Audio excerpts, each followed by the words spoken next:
यहाँ पे अगर मैं H2 के title main section for articles लिख देता हूँ, तो ये इसने warning the, error bad value attribute action on element for must be non empty. कहता है कि आपने यहाँ पे जो एक्शन यूज़ किया है वो नॉन एम्प्टी है, तो इसको एम्प्टी अपने मैं इसके बजाय इसको ख़त्म कर देता हूँ।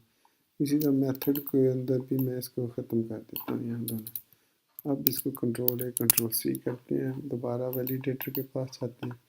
तो ये एक वैलिडेटर अच्छी चीज़ है जो आपको काफ़ी आपकी वार्निंग्स को आप इन स्टार्ट आप वार्निंग्स को इग्नोर करें और फोकस करें कि कोई एरर ना हो। एरर आए आप मुझे बताएं या आप खुद ट्राई करें इसको रेक्टिफाई करने की, कि वो क्या कह रहा है, उसको नेट पे सर्च करें इसके बारे में। देखिए the column 4 established by element th has no cells beginning in it। ये देखिए यहाँ पे वो कह रहा है कि ये जो हमने टेबल यूज़ किया है इसमें टेबल कॉलम 4 established बाय, हाँ क्योंकि ये देखना अब यहाँ पे ये टोटल 3 टीटी है और जबकि मैंने यहाँ पे कॉल स्पैन 3 लिखा हुआ है, हालांकि ये 2 होना चाहिए था क्योंकि एक तो बाई डिफ़ॉल्ट 1 होता है। अब मैं इसको 2 करता हूँ, तो ये देखें इसने आपको बताया कॉलम 4 तक वो बता रहा है जबकि वहाँ पे हमने 3 सिलेक्ट किया हुआ है। तो मैं इसको दोबारा इसको ओपन करता हूँ W3 से वैलिडेटर को, और जहाँ पे मैं दोबारा टेक्स्ट को सिस्टम को पेस्ट करके चेक पे क्लिक करता हूँ।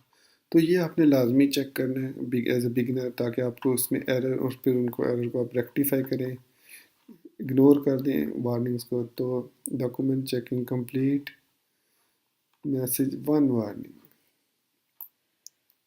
तो कहते हैं कि सेक्शंस के अंदर आप अच्छा, अब मज़े की जो बात है मैं ये करता हूँ, मैं इस सेक्शन को डिव कर दूँगा।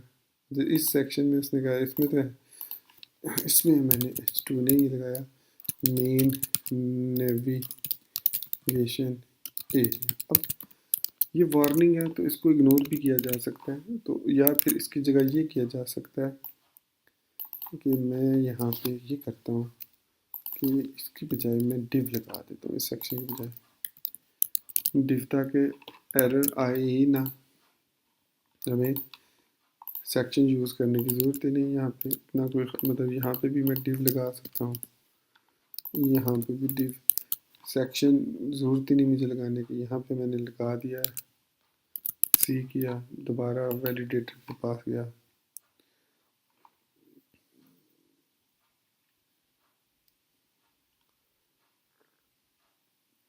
यहाँ पे मैं इसको पेस्ट कर देता हूँ और चेक पे क्लिक कर देता हूँ।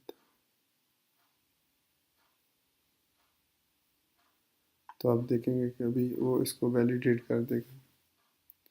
ये देख अब कोई एरर, कोई वार्निंग नहीं, document checking complete, no error और वार्निंग टू शो। सो आपका आपने एक सक्सेसफुली एक स्टैंडर्ड HTML टेम्पलेट डिज़ाइन कर लिया जिसकी लुक ये है। वार्निंग सारी ख़त्म कर दी मैंने, एरर्स भी ख़त्म कर दिए, सेक्शन को मैंने डिव से रिप्लेस कर दिया ताकि वो एरर ख़त्म हो जाए। तो इसको आर्टिकल्स को भी आप डिव से रिप्लेस कर सकते हैं अगर करना चाहें। तो मैं अभी इस पर नहीं करता, इसको एज इट इज़ रहने देता हूँ। तो इस अब ये जो हमारे पास स्ट्रक्चर बन गया, इसी स्ट्रक्चर को लेके हम आगे चलेंगे और style.css को यूज़ करेंगे नेक्स्ट क्रैश कोर्स में, CSS के कोर्स में। उस स्टाइल को देखेंगे हम किस तरीके से स्टाइल शीट्स बना सकते हैं, ऐड कर सकते हैं, कुछ नई टाइप्स के स्टाइल्स होते हैं, और जो हमारी CSS होती है कितनी टाइप की होती है, किस किस तरीके से CSS लिखी जा सकती है।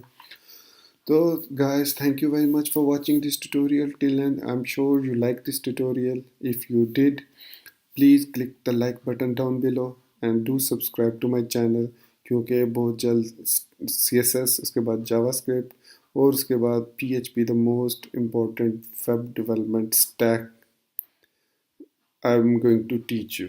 तो मैं आपको जो है वो एक स्टैक सिखाना जा रहा हूँ। कंप्लीट वेब डेवलपमेंट स्टैक है ये, और इसको सीखने के बाद आप इंशाल्लाह ज़रूर वेब डेवलपमेंट के फील्ड में कदम जमा सकते हैं। और ये कि आप फिर उसके बाद आप अपने एक्सपीरियंस से, आप अपने मतलब लर्निंग साइकिल से, आप अपने एक्सपेरिमेंट से और ज़्यादा लर्न कर सकते हैं। जो ये चीज़ मैंने लिखी है यहाँ पे, जैसे ये मेन के बाद मैंने सेक्शन बना दिया, तो ज़रूरी नहीं कि आप ऐसे ही करें, आप अपने तरीके से भी कर सकते हैं।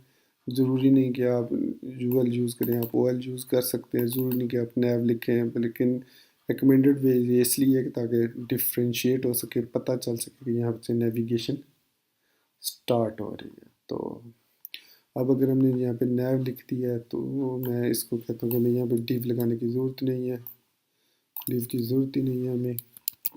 इसको एडिट करके ब्यूटीफाई कर दिया, तो ये वो चीज़ें होती हैं, जितने आप कोशिश करें कि जितने अच्छे तरीके से आपका ये स्ट्रक्चर बनेगा, HTML का जितना अच्छा ये स्ट्रक्चर बनेगा, इतने ही अच्छे तरीके से आप उसकी स्टाइलिंग कर सकते हैं, इतने ही अच्छे तरीके से आप उसको मैनेज कर सकते हैं। तो मैं यहाँ पे अपना ये ट्यूटोरियल क्लोज़ करता हूँ। अगर कोई चीज़ रह गई हो या कोई ऐसी चीज़ आपको समझ ना आई हो, तो प्लीज़ आप कमेंट्स में उसके बारे में लिख सकते हैं, और मैं कोशिश करूँगा कि उसको एज़ सुन एज़ पॉसिबल आपको उसके बारे में मैं रिप्लाई कर सकूँ। तो thank you very much, take care, अल्लाह हाफिज़, and keep watching Perfect Web Solutions channel, and do subscribe and wait for the upcoming 3 crash courses. Allah Hafiz.